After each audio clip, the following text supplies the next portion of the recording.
Taking a virtual field trip is one of my favorite things to do with my Spanish classes, and it was one of my favorite things to do when I taught exploratory classes in middle school. There's no one right way to make a virtual field trip, so today I wanted to share with you 5 different tools you could use to create virtual field trips for your classes. Hi, my name is Ashley, aka Senorita Spanish, where we provide easy-to-use resources to save you time and energy while you're lesson planning.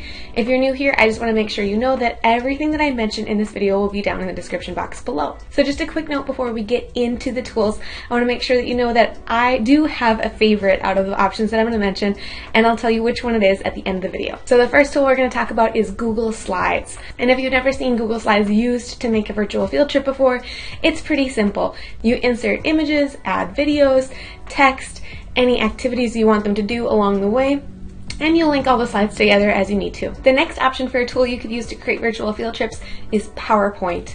And this is pretty much the same process as using Google Slides. It's just a Microsoft tool instead of a Google tool. But I know some people don't have access to Google Slides, or maybe you're a die-hard PowerPoint fan, and that's fine. Same concept though, add images, links to video, link the slides, put the stuff that you want your students to do in the slides, and you're done. The third tool that you could choose to use to make virtual field trips for your students is Google Earth. And if you're not familiar with Google Earth, it's kind of like when you're doing Google Maps and you can drop your person in, the little dude, and then you can like walk around the streets. It's like that, but it starts way zoomed out on the whole Earth. The fourth option is called Google My Maps, and it's really similar, except for it's really similar to Google Earth. Instead of starting all the way zoomed out, you're going to start on a map view like you're using Google Maps, only you can edit it and add markers and information to the map to make it personalized. My Map. The fifth tool you could use is called THINGLINK, and this is a website that allows you to insert an image as kind of like the background and then overlay an interactive elements on top of it. It could be audio, could be images, could be links, could be videos, all sorts of different things. The nice thing about THINGLINK is that in their time developing, they have added virtual tours and different options embedded already. So there's a lot of different things you could use to explore in this website. Okay, now that we've talked about the 5 tools, we're going to talk about some considerations to help you decide what's the best fit for you. The first thing that I think is important to think about is student device capabilities, right? All districts use different devices for students, and not all devices are created the same, right? They have different abilities. They can use different types of software, they can use different websites, all of that sort of stuff. So some websites might just not work depending on what devices you have for your students. The second thing I would recommend that you consider is whether or not your district even allows access to the site. Lots of times districts block websites or tools as just a part of their safety and security precautions, right? There are firewalls doing all sorts of stuff, and so you just want to make sure that the tool is accessible for your students in that way. The next thing to consider is, does it cost you money, right? Some of these tools are paid, and some of them are freemium models, right, where it's just free until you've done so much with it, and then you have to pay money, and some of them just are free. So that is another thing to consider. And sometimes your district is already paying for a tool that might do this, then that would be great. And sometimes your district is willing to fund something for you, also great.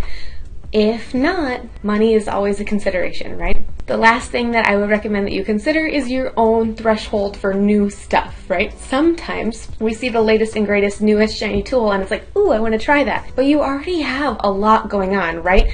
Like this video, if your to-do list as a teacher is just never ending, right? You know that there's always more and more and more on your plate. There's more getting added, and somehow there's not really anything ever taken off. So when you're considering which virtual field trip tool is the best for you, I highly recommend keeping it simple. If one of these tools is something you're already awesome at, use that. Okay, now that we've talked about the tools and the things that I think you should keep in mind, let's do a little pro-con here. So the 5 tools were Google Slides, PowerPoint, Google Earth, Google My Maps, and THINGLINK. And we mentioned that you should keep in mind your student device capabilities, your district, and whether or not it blocks things, the cost, and how familiar you are with your tools. And with all those things in mind, there's a couple of things that I would also add. I love Google Slides. I use it all the time. I'm really good at it. My students are also really, really familiar with using Google Slides. The only downside to that is that sometimes I think that when you use Google Slides or PowerPoint to create a virtual field trip, it doesn't feel novel. It doesn't feel new, exciting, like they're exploring and discovering something, right? I think that that piece of wow factor that comes with a virtual field trip can be missing when you're using a tool that they use all the time. You know what I mean? So that's one of my biggest complaints about using Google Slides for PowerPoint to create a virtual field trip. The other thing that I think is missing when you're just clicking through slides is it doesn't really give you a sense of geography, right? You can put a map on the slides, you can embed a link to a map where they can click and drag, but it's not quite the same thing as exploring a map and zooming in and zooming out and clicking over here and dropping your person. Slides in PowerPoint don't give you that. Next was Google Earth, and Google Earth absolutely has that wow factor, but personally I think Google Earth also kind of has that overcomplicated factor. Not just for you as you're creating, because I actually think the creating process is more or less self-explanatory just as you're clicking around and trying different things. My problem with Google Earth is twofold. One, it's a pretty intense website. Some student devices might not be able to handle it, or maybe even your Wi-Fi might not be able to handle it, depending on, sometimes the Wi-Fi isn't like as strong as you want it to be that day. And it's a pretty hefty site. So there's that to consider. The other thing is there's this button over on the side of Google Earth that lets you shuffle and just wind up somewhere on the map, which is really cool, but does not necessarily encourage your students to explore the part of the virtual field trip that you were going to, right? Google Slides and PowerPoint are really too limited, and Google Earth is whoa, here's a whole Earth. I'm gonna click this button and I'm gonna wind up over here, then I'm gonna wind up over there, which is awesome, but maybe not as effective for the lesson as we were hoping. The fourth option is Google My Maps, and this one I think kind of finds that happy medium between Google Slides and Google Earth. They get to explore and do things. It's a little bit more novel than just Google Slides, but it's not so open-ended like Google Earth can be. The downside to Google My Maps is that it's not part of the standard Google Apps for Education suite, which means that some districts automatically have it blocked unless you go to your tech person and say, hey, I'm gonna use it for this. Maybe you show them what it is and how it works, and you have to request that it gets unblocked. This is not all districts, and it's usually a pretty quick fix. I've had to do it in the middle of class when I forgot to check ahead of time whether or not it was something I could use. Oops, new district, totally forgot. But some districts will say no, so that could be a downside. The last tool is THINGLINK, and this is something that is really cool, but it kind of has some downsides in that, one, it's a new website. Two, their payment model, I'm not really sure how it works. It used to be just free. Now I think it's a freemium model.